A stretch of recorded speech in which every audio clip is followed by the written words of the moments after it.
And welcome to the introduction to the Caro Kann. Caro Kann is a very big opening. Black plays against move e4, move c6. And as you will see, a big part of this course is dedicated to this opening, and there are lots of transpositions, lots of nuances. So I'd like to take the time and make a separate video here to give you an overview of my recommendation and give you an idea up front of what we'll study. Now c6, a very sensible idea. Black prepares the move d5, protects the d5 pawn by the pawn, similar to the French defense, which is e6, but with the difference that the bishop remains open on c8, and that makes French a very positional opening suited for players who like to have all their pieces well developed. And yeah, it's a very popular opening, also on the very high level. So nothing wrong with that, but not so simple. After d4, d5, we are once again able to grab space with e5, similar to the advanced French.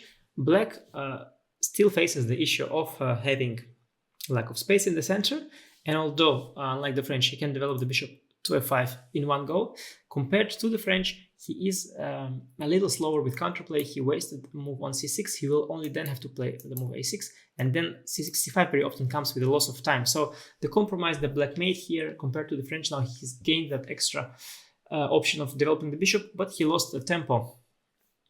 That's a trade-off he made, and they made. Then that means we also have the right to fight for the advantage here as well. Now, before talking about 3 bishop f5, I should mention the trendy move c5. We can try to hang on to the pawn, take it and hang on to it with d takes c5. But I recommend a very rare, really a very rare move c3, which looks somewhat naive, but actually after knight c6, I'll recommend the move bishop e2, and after bishop f5, knight f3, e6, we will transpose to a tabia that I look at via the 3 bishop f5 move order. So that's a very clever little move order trickery that I came up with, and that I think saves us a bunch of time on the move c5. Now about bishop f5, knight f3. Now e6 is what they play, and here I recommend bishop e2. I recommend the so-called short system, knight f3, bishop e2, a very healthy setup. We focus on the development of the king side, and then we'll see what's up. And Black already here has lots of options, and people have tried all sorts of things, and that's one appealing thing about the Caro Kann, is that Black has lots of different setups that he can vary, but essentially we've got them all covered here. Now I tried to structure this, and I managed to outline the Black's plans and separate them into 3 different setups. Now the first, definitely the first setup I'd like to mention is the move c5, assistance with quick c5. That is c5 here, or knight e7 first, and then after castle c5. But the move order I choose is knight e7 c3. So if Black wants to play c5 against us, c3, I should mention, it prepares dc and d4. Creating this, just give you an example. C5 dc, let's say I don't knight g6 before, creating this strong pawn formation that's not so easily undermined here. So if Black wants to play c5, he should do so immediately. Now I recommend the move c3, clever move order, knight c6. Again, c3 is to avoid knight e7 plans. Then we take on c5, and after knight c6 castle, we reach this major tabia where Black got c5, Black got bishop f5, but he is forgetting to develop his king side, and his king remains in the center for a while. And things are not so simple for him. One of the main struggles in general in the closed Caro Kann position, due to the lack of space, Black has got that e7 square that is only available for one of the 2 pieces. And that is Black's main issue. That's why his development is going to be slow, which gives us even more time to try and create some play in the center. And to this, I'm dedicating a separate chapter that will be definitely very interesting to study for you. Now, the other chapter is dedicated to the move knight e7.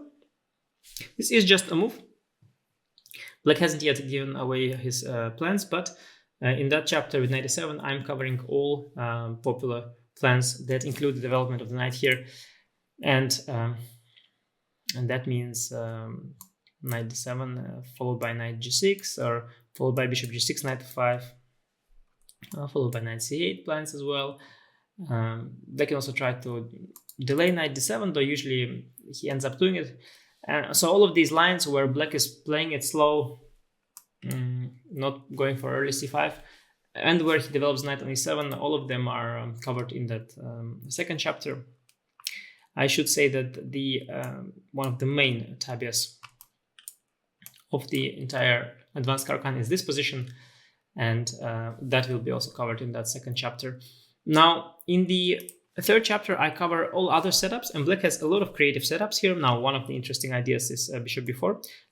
Basically, black does, as I mentioned, want to develop these two pieces, and bishop b4 is a creative way to do that. The bishop then heads over to a5, and the knight gets developed to e7, but it's pretty slow, and it's going to be covered. There are also plans with knight d7 followed by queen c7, bishop e7, bishop d8, and knight e7. That is also there. There are plans with early f6, with knight d7 and f6, or knight d7 and a5, trying to grab space on the queen side. There are setups with the knight going to h6. We can often take, but then black gets the bishop pair and some compensation for the ruined pawn structure. And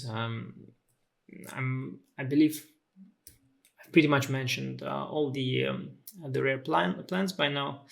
But again, yes, they will be mentioned in the third chapter. Now, don't get confused. If the opponent plays knight d7 first, and after castle goes for knight e7, or even for h6 followed by knight e7, that will transpose us back to the second chapter that begins with the move knight e7. So a little confusing, but basically quite simple. Chapter 1 is c5. Chapter 2 is all setups with the knight on e7. Chapter 3 is all setups without the knight on e7. I think could be more confusing, so I'm quite happy with this selection. I managed to sort out all these different variations into just 3 systems, and there is really a lot to uncover there in all of these 3 systems.